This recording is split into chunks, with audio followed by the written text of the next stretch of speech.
Feed the Hunger is really a manifestation of the physical hunger that people have, but also the hunger of the mind and of the spirit, and of how people coming together through our foundation can make a difference in the lives of others.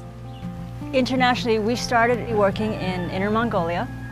We just funded a program in Liberia and Africa, and the third place that we'll be looking at is in Latin America. We do this by using microloans as a way for community building to take place. Loans to people who typically would be considered unbankable. Those who do not have the resources, who do not have the collateral to be given the opportunity to grow a business, to enable a dream to be fulfilled. There are people and there are models of microfinance that really exist to make profit, and that is to make a profit off of poor people. We have found that this population has a very high repayment rate. And because they'll pay back the loan, because they have to, this is their livelihood, they don't really have a choice whether they succeed or not. People have seen this as a way to make huge profits for themselves. Patty and I did not come at this work with that background at all. We came at this to alleviate hunger and to help poor people. So for us, a loan is a loan is a loan. What's more important is what the loan does. These loans are all about building community. Women come together once a week, and it's not just to repay the little bits of interest on their loan.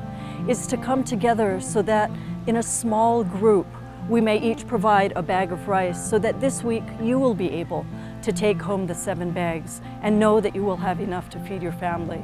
And next week it will be someone else's turn.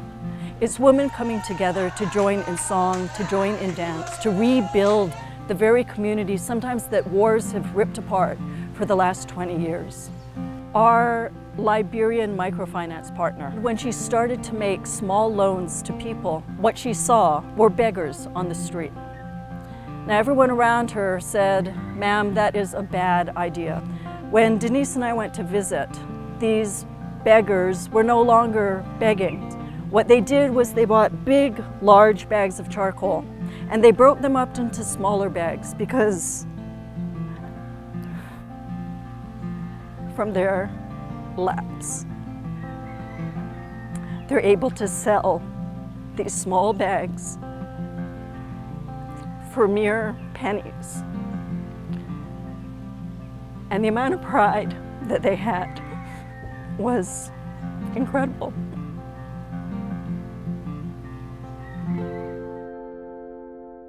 I spent the last 20-odd years working with at-risk youth and at-risk families, and that had been my passion since high school. But this work that we're doing now seems to hit home with me.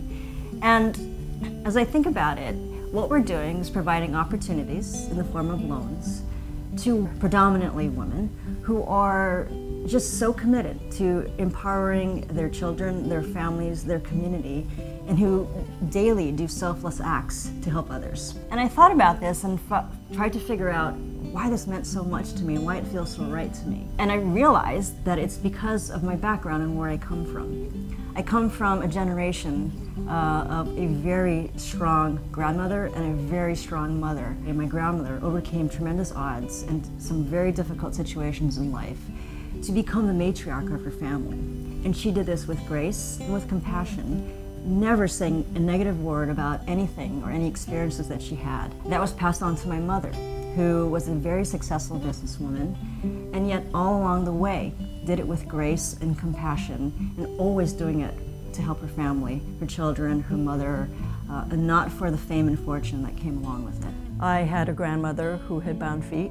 I had another who was a picture bride, and a mother who took a lot of these traditions and a lot of the culture in terms of raising us, and yet was a very successful businesswoman. I carry all of their legacy, all of their experiences with me in my work. When we first got involved with this, I hadn't realized that most of our work, most of our loans would indeed be going to women. It wasn't until after we got involved in this movement that it dawned on me it was my calling. We had initially decided that we were going to focus our work internationally. But then our people that we had networked with and worked with previously said, what about your own communities? And for us, that meant 2 places. We had spent the last 20-something years in the Bay Area, and of course the other community was the community of Hawaii, which is where Patty and I are originally from.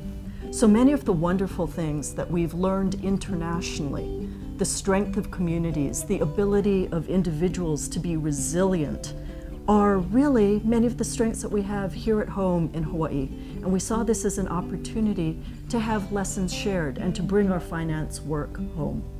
So in Hawaii, we thought we'd look at some of the issues, economic issues that people are struggling with. And what we came up with was the fact that 90% of our food is imported, while 80% of our food is exported. Add to that the fact that what is produced locally is often inaccessible and unaffordable to low-income communities. And add to that the fact that there are very few resources that encourage and promote low-income individuals to become entrepreneurs in this food chain. And lastly, there really lacks an infrastructure in Hawaii for a sustainable food system. There are things we don't have, like slaughterhouses, like pig farms, or even pasteurization equipment and facilities.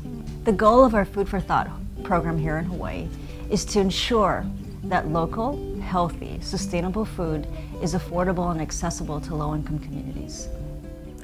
Our work in Hawaii will focus in Waimanalo, in Waianae, and also in Kunia. These communities have many strengths. They are tightly knit. They have much of the agricultural land that is some of the richest in our entire country. Here in Hawaii, one of our potential borrowers is a native Hawaiian woman who is very invested in her community of Waimanalo. And what she's trying to do is to have a marketplace where they are selling local produce, predominantly from the farmers and producers in Waimanalo, and selling it at affordable prices to the community of Waimanalo and individuals there, promoting not just businesses and entrepreneurship, but promoting community building. So a coming together of knowing your farmer, knowing your producer, knowing your neighbor.